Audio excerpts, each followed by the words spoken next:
So let's start at the beginning.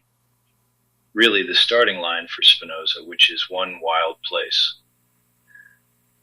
Growing up in the data world, I never expected I'd be talking about a 17th century philosopher on this podcast, but Spinoza has been stuck in my brain since college. I remember first reading his idea, Deus sive natura, God or nature.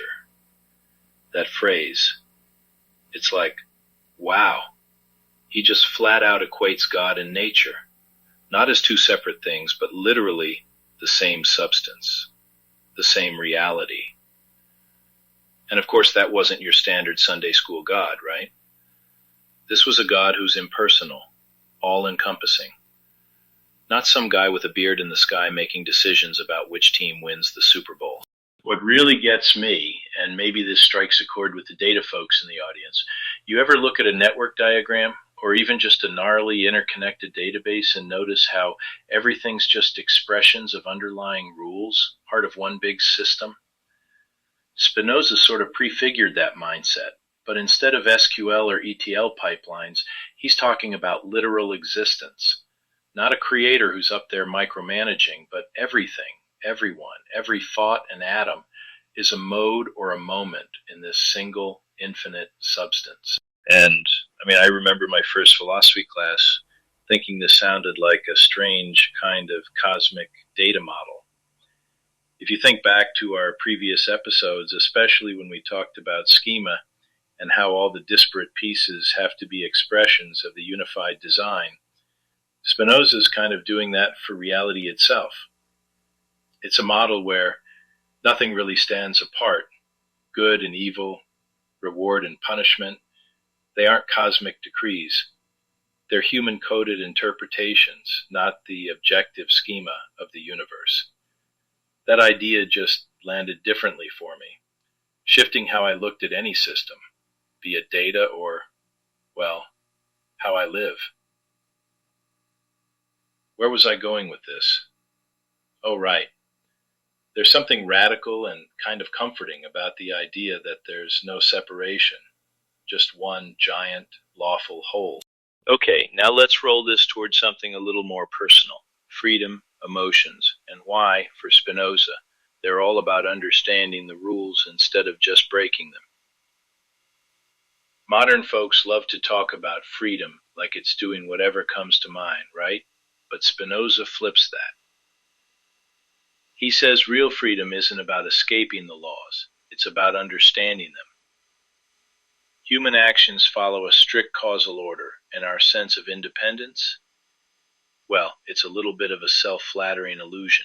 Basically, his version of freedom is more like the more you get how things work, what shapes your choices, what sparks your emotions, the more you align yourself with, necessity, the rules of the game. That's actually how you become more free, not less. And about those emotions, man, Spinoza breaks it down to the bone. They're not interruptions or accidents. They're, predictable. Like you can model them if you had enough data. Fear, anger, jealousy, all those things. He'd say they're just natural outputs arising from our particular conditions and sometimes misunderstandings of ourselves or the world around us. And he gets practical too, which is why I dig this as a data guy. You learn the causes, you gain some rational distance, and here's the kicker. Those passions lose their grip. It's a bit like monitoring a data pipeline. Once you understand the cause of a bottleneck, you can address it. That brings me to this concept of conatus, Spinoza's word for that inner drive or impulse to persist and flourish. In today's terms, maybe we'd see it as resilience. If you cultivate self-understanding, like we talked about with profiling your own data or your organization's actual processes, then yeah, you make smarter choices. You bounce back better. You don't get hijacked by random spikes in the system. Spinoza thinks that's the path not just to freedom, but actual well-being, harmony between your rational mind and the nature you're part of. All right, swinging the lens a bit wider, let's check out what happened when Spinoza's ideas got loose in the world. And wow, they absolutely did. His advocacy for intellectual freedom, the right to question authority, is huge, especially for us data and AI folks constantly arguing about transparency and open systems.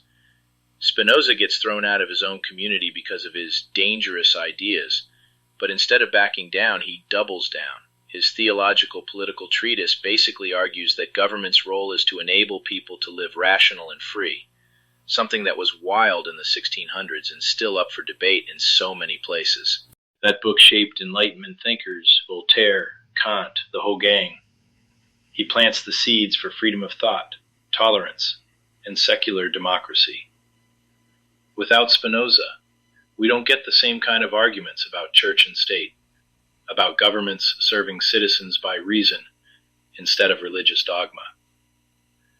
In a way, you could draw a line from his treatise right to the ongoing debates about freedom of expression, who gets to control information, and how we draw the boundaries between personal belief and public decision-making. And Spinoza's still echoing for us right now. The way we talk about intellectual freedom, inclusion, rights, even open data policies, there's a thread back to his view of laws and freedom grounded in rational inquiry and unity. The more I look at it, the more I see Spinoza almost coding the blueprint for not just democracy, but for how knowledge communities can function, how disagreement can be productive rather than destructive. So, yeah, every time we debate open access or ethical AI, I think Spinoza would be nodding along, maybe a little smugly.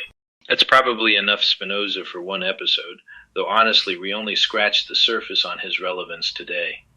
If this got your gears turning, keep listening in future episodes. There's plenty more to unravel in the intersection between radical ideas and modern systems thinking. Stay curious, and I'll catch you next time.